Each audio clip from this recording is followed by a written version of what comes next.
کرسیاں اور ایک بڑی میز موجود تھی جو کہ بہت خوبصورت تھی۔ سارا اور زرتاشا بھی کمرہ کی زیبائش دیکھ کر حیران ہو رہی تھی۔ شاید یہ کمرہ ملکہ نفریتی کا تھا، میں نے کہا، لیکن میری بات کا کسی نے جواب نہ دیا۔ میں ان کی حالت سمجھ سکتا تھا، میں خود بھی اندر سے گھبرایا ہوا تھا، لیکن ظاہر نہیں ہونے دے رہا تھا۔ میں جانتا تھا کہ اگر میں نے ہمت ہار دی تو زرتاشا اور سارا تو ہمت ہارنے میں ایک سیکنڈ بھی دیر نہیں لگائیں گی۔ میں نے پردہ گرایا اور ہم آگے بڑھ گئے۔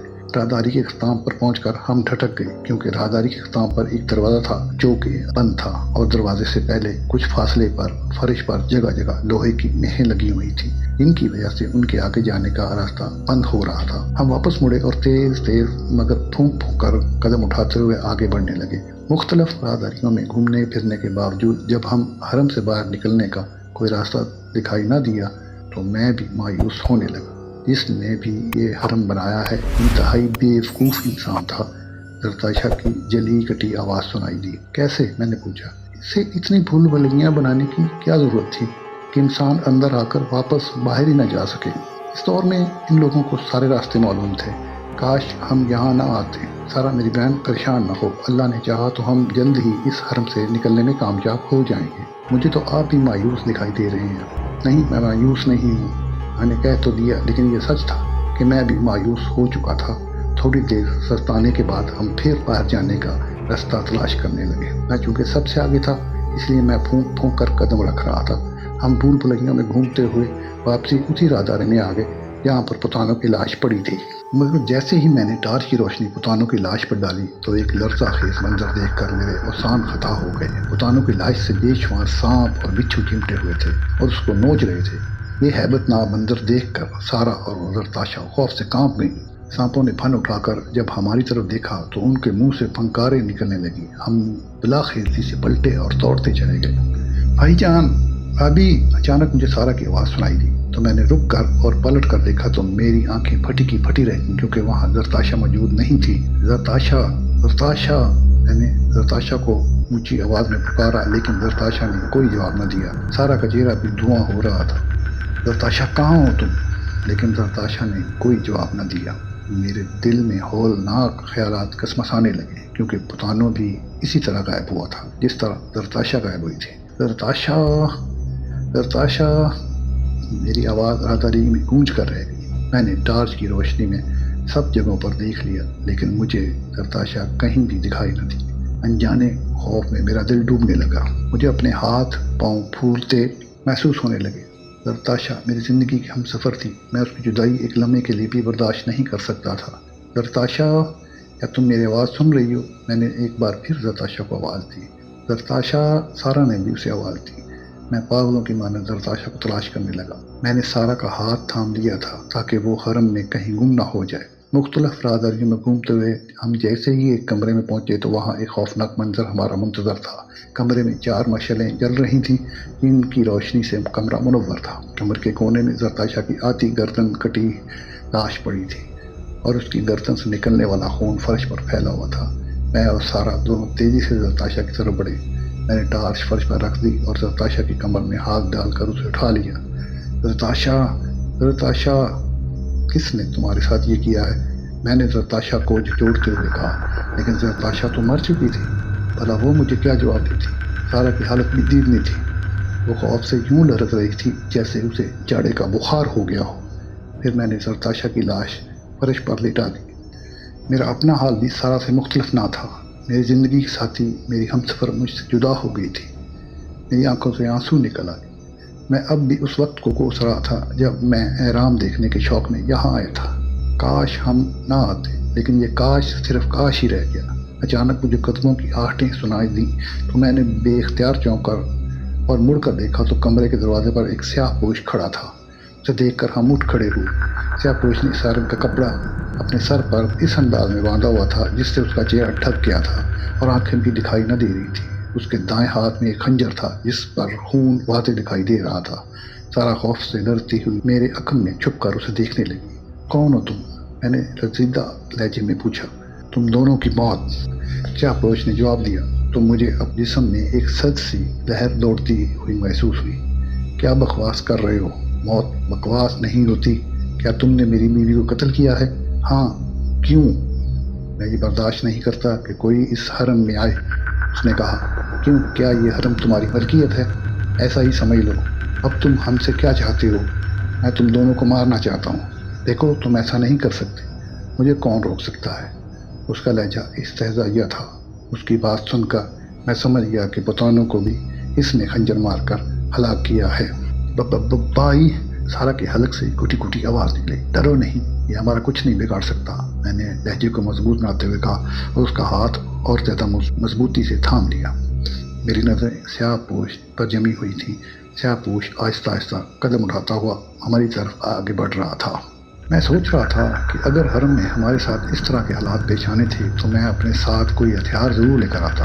جوں جوں سیاہ پوش ہماری طرف بڑھ رہا تھا، ہم دونوں بہن بھائی الٹے قدموں پیچھے ہٹ رہے تھے اور پھر ہم دیوار سے جا لگے۔ ہم دونوں میرے ہاتھوں مرنے سے نہیں بچ سکتے، سیاہ پوش نے کہا، لیکن میں نے اس کی بات کا کوئی جواب نہیں دیا۔ میں نے دائیں طرف دیوار کی طرف دیکھا تو وہاں 1 فٹ کے فاصلے پر مشعل موجود تھی۔ میں نے لپک کر مشعل اتار لی اور اسے سیاہ پوش کے سامنے کر کے ڈراتے ہوئے اسے ڈرانے کی کوشش کرنے لگا۔ ہٹ جاؤ ہمارے راستے سے، ورنہ کیا، میں تمہیں اس مشعل سے جلا دوں گا۔ میری بات سن کر اس نے کہکہا لگایا، کوشش کر کے دیکھ لو۔ یہ کہتے ہی سیاہ پوش نے خنجر سے مجھ پر حملہ کر دیا۔ میں چونکہ اس کی طرف سے ہوشیار تھا، اس لیے میں نے مشعل گھماتے ہوئے سیاہ پوش کے خنجر والے ہاتھ پر مار دی۔ مشعل سیاہ پوش کے خنجر والے ہاتھ پر تو نہ لگی، البتہ وہ چند قدم پیچھے ضرور ہٹ گیا۔ ذرا تم دروازے کی طرف بڑھو، میں اسے دیکھتا ہوں، میں نے سارا سے مخاطب ہو کر کہا تو سارا لرزتی ہوئی دروازے کی طرف بڑھنے لگی۔ سیاہ پوش نے سارا کو خنجر مارنے کی کوشش کی، لیکن میں نے مشعل آگے کر دی، جس کی وجہ سے سیاہ پوش یکدم پیچھے ہٹ گیا۔ جلدی کرو سارا، میں نے کہا۔ اسی لمحے سیاہ پوش نے چیخ مارتے ہوئے مجھ پر حملہ کر دیا۔ میں نے اس کے حملے سے بچنے کی حتی البصار کوشش کی، لیکن سیاہ پوش کا وار کامیاب ہو گیا۔ اس کا خنجر میرے دائیں بازو پر لگا تھا، جس کی وجہ سے میرے حلق سے دردناک چیخ نکل گئی اور میں لڑکھڑا کر پیچھے ہٹ گیا۔ سیاہ پوش دوبارہ مجھ پر حملہ کرنا ہی چاہتا تھا کہ میں نے مشعل گھما کر اس کے ہاتھ پر مار دی۔ مشعل لگتے ہی سیاہ پوش کے ہاتھ سے خنجر نکل کر دور جا گرا۔ وہ خنجر اٹھانے کے لیے پلٹا ہی تھا کہ میں نے اسے زور سے دھکا دے دیا۔ سیاہ پوش اچھل کر سینے کے بل فرش پر گر گیا۔ میں نے سارا کی طرف دیکھا تو وہ دروازے کے قریب پہنچ چکی تھی۔ اس سے پہلے کہ سیاہ پوش اٹھ کر اور خنجر اٹھا کر ہماری طرف آتا، میں نے تیزی سے آگے بڑھ کر جلتے ہی مشعل سیاہ پوش کے لباس سے لگا دی۔ اس نے میری بیوی کو قتل کیا تھا، پھر بھلا میں اسے کیسے زندہ چھوڑ سکتا تھا؟ جیسے ہی میں نے مشعل اس کے لباس سے لگائی تو اس کے لباس نے آگ پکڑ لی اور اس کا لباس سوکھی لکڑی کی طرح جلنے لگا۔ سیاہ پوش فرش پر کروٹیں بدل کر آگ بجھانے کی کوشش کرنے لگا، لیکن اس کی کوئی کوشش کامیاب نہیں ہو رہی تھی۔ اس کے حلق سے دل کو دہلا دینے والی چیخیں نکل رہی تھیں۔ نہ جانے میرے اندر کیسا پارا بھر گیا تھا کہ میں نے تیزی سے آگے بڑھ کر سیاہ پوش کا خنجر اٹھایا اور دوڑتے ہوئے سیاہ پوش کے پیٹ میں گھونپ دیا۔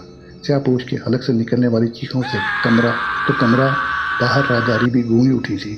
میں نے اس کے پیٹ سے خنجر نکال کر دوبارہ اس کے سینے میں دل کے مقام پر گھونپ دیا۔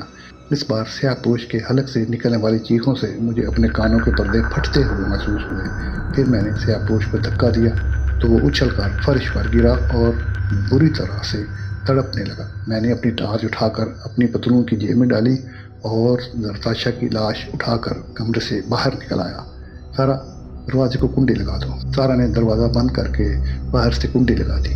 دروازہ بند ہوتے ہی سیاہ پوش کی چیخیں بھی معدوم ہو گئیں۔ میں نے سارا کی لاش اپنے کندھے پر ڈالی اور ہم ایک بار پھر بھول بھلائیوں میں بھٹکتے ہوئے حرم سے باہر جانے کا راستہ تلاش کرنے لگے۔ میں دل ہی دل میں خدا سے دعا کرتے ہوئے مدد مانگ رہا تھا کہ وہ ہمیں بحفاظت اس حرم سے باہر نکال دے۔ شاید وہ وقت قبولیت کا تھا، اللہ نے میری فریاد سن لی تھی۔ مجھے مختلف راہداریوں سے گھومتے ہوئے ہم اس راہداری میں آ گئے جدھر سے ہم حرم میں داخل ہوئے تھے۔ دروازہ بند تھا، البتہ دروازے میں موجود ایک در سے ہلکی ہلکی روشنی اندر آ رہی تھی۔